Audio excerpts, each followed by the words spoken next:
Welcome to Training Camp Live from Oxnard, California. Tommy Yarrish alongside Patrik Duce Walker. Let's go ahead and get right into some team drills today from the Cowboys, who are back at practice after having the last couple of days off following their preseason opener against the Los Angeles Rams. Now back in the friendly confines of Oxnard here at River Ridge. So we got 11 on 11 as usual. Brian Schottenheimer not really in the business too much of 9 on 7 or 7 on 7 or 1-on-1s, although we've seen a little bit of it. And you're seeing the starting offensive line group all out here today, which is not what we saw in the preseason, Patrik. A little bit surprising. Absolutely. And then when you talk about who's going to play against the Ravens and who's not going to play, it's key to watch these types of reps to see what Brian Schottenheimer and his staff are going to decide, because all of this is going to lead to it. Dak Prescott in the shotgun throws high for CeeDee Lamb, and a rare drop from number 88. I was going to say, buy yourself a lottery ticket or try to catch some lightning in a bottle, because those two things will happen more frequently than CeeDee Lamb dropping passes nowadays. We'd rather he drops them now than when it matters in a game. 100% a fact, Tommy. We'll go on the next play here, and starting defensive line from left to right, you've got Donovan Ezraku. Looks like Mozzie Smith is in there, and a blitz look here almost from the Cowboys. They've got Damone Clark and Kenneth Murray up, Oso Digizou, and it looks like that's Sam Williams off the other edge. Donovan Wilson to the left of Ezraku on the left side of your screen as Dak Prescott checking the protection and making sure that everything is accounted for. Zion Childers faked the blitz. They do bring pressure. Kenneth Murray would have gotten home for a sack there as Prescott goes to the check down. That's Hunter Lipke up the far sideline. Also interesting there was Donovan Wilson faked the blitz as well before dropping back into coverage. Looks like Eberflus is trying out some things here in practice. Don't know necessarily that he'll play it this way when you go against the Ravens. Seems like he might be a little bit more vanilla, which is what Brian Schottenheimer would want. But you are seeing out here in Oxnard a little bit of variation in how he calls some of his blitzes. Hitting the check down, that's something that when Joe Milton comes up here in this next segment, we're going to watch for, because that's something that Brian Schottenheimer wants him to do sometimes. He's an aggressive player, right? He wants to use his big arm. He wants to hit the downfield shot, but sometimes it's better to just hit the easy option, as Dak Prescott tosses it out to Duce Vaughn, who gets a good bit of space and makes a nifty move in the open field.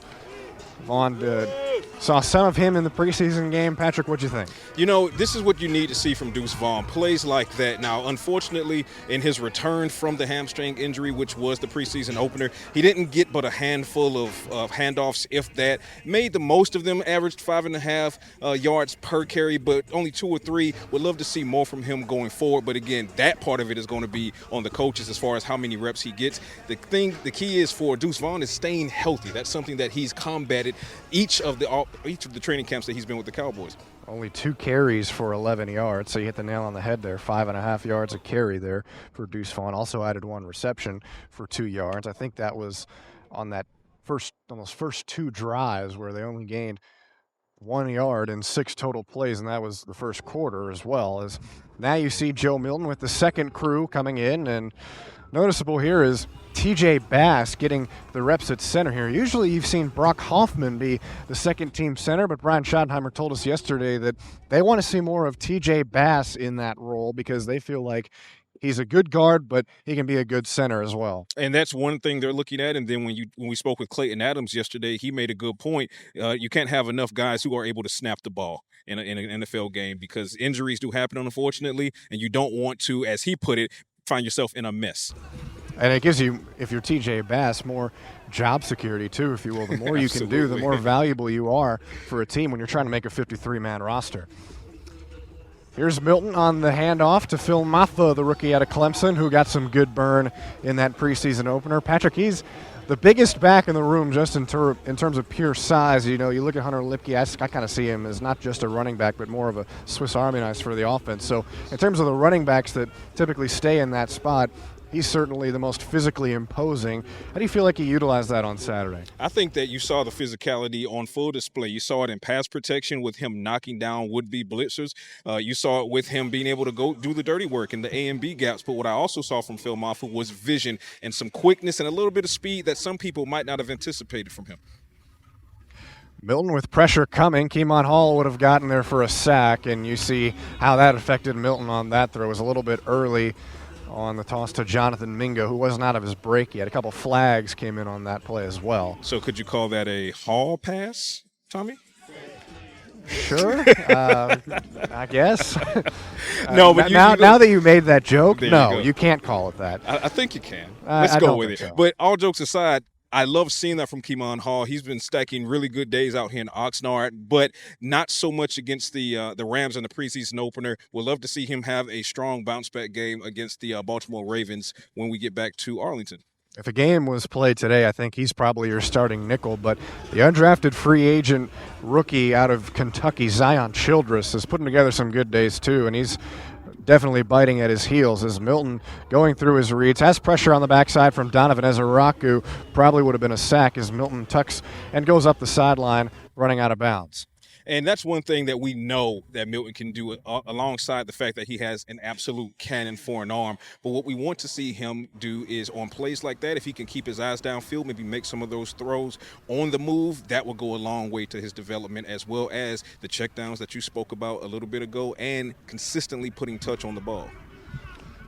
All right, starting offense back in there now. Javonte Williams lined up in the I formation with Hunter Lipke at fullback. They'll go play action. Prescott pressured, dumps it off to Williams, although that also probably would have been a sack. So this defensive line is really having a good day today. I think that was Dante Fowler that was getting in front of Dak on that rep. Mama, there goes that man again. Dante Fowler has been having a sensational training camp in his return to the Dallas Cowboys, coming off of that career season last year with the Washington Commanders. As the next play, Jake Ferguson initially lined up far outside. Now they motion him in to the right of Terrence Steele on the right side of the offensive line. That's Deuce Vaughn lined up behind Prescott.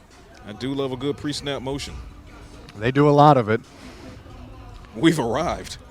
Kevontae Turpin and Jalen Tolbert on the right side of the line at wide receiver. It's Jonathan Mingo on the other side as Deuce Vaughn makes some nifty moves to the line of scrimmage and breaks through for a nice gain before Deron Bland would have gotten him on the tackle.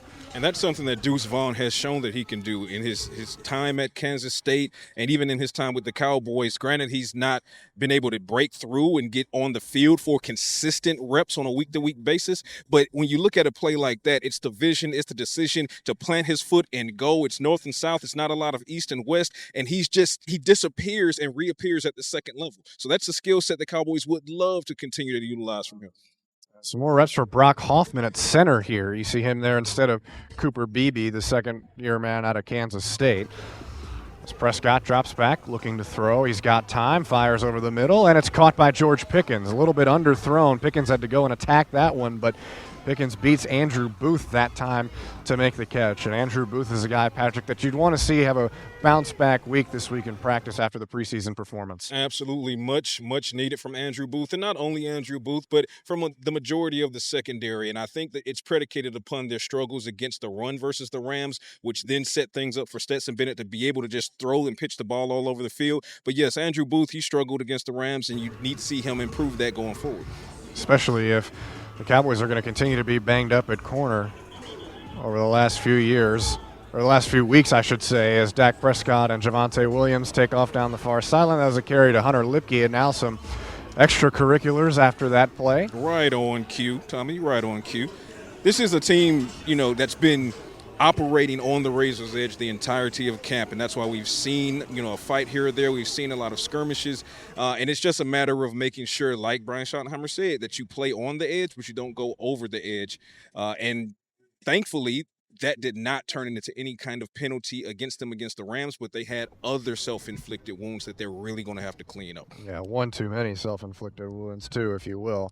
I think back to Awesome Richards drawing back-to-back offsides, illegal formation penalties for not being lined up on the line of scrimmage as Ryan Fenoy makes the grab from Joe Milton on that play. And that's a sentence, Patrick, that I know you really wanted to hear more of this past Saturday. Oh, I certainly did. I wanted to say it more than once and unfortunately was unable to, but the opportunities were certainly there. The double move from Fenoy down the right side. If there's some touch on that ball, that's a touchdown. Deep middle crosser, something that you pointed out in Talking Cowboys this morning. If he hits that with touch, there's a lot of yak to be had. Maybe Fenoy breaks one or two tackles. Who knows? But I'd like to see that connection take off this week. Milton looking, and this time he does hit the check down to Phil Maffa. That time does a good job of getting through the read quickly. Didn't have much of a choice with the pressure caving in, but he makes the safe throw to Maffa instead of getting himself into trouble. And you love to see that, because that is one thing that we've been looking for from Joe Milton is go through your reads and then take the quick outlet if that's all that you have. Take what the defense is giving you. We understand that you have a cannon and you can throw it, to his admission, 90 yards downfield, but sometimes it's best to just throw it 2 yards to the left or right and then let your playmakers make some plays. So Milton with Malik Davis in the backfield. Davis 28 hours after the Cowboys signed him and he was on the field here in Oxnard for a walkthrough, goes out and leads the team in rushing in the preseason opener as this screen pass to John Stevens Jr. is dropped.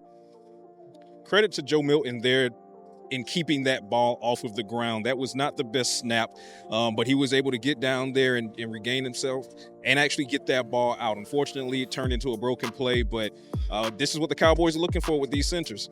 And now a free play as Tommy Akingbasote, the rookie out of Maryland, jumped early as the whistle blows, and that's going to do it for this team period, and that'll do it for this edition of Training Camp Live. Thanks so much for joining us, and we'll be back here tomorrow for our final, as a tear runs down my face here, our final Training Camp Live of 2025 Cowboys Training Camp here in Oxnard. For Patrick Walker, I'm Tommy Yarrish. We'll see you tomorrow. Have a great day.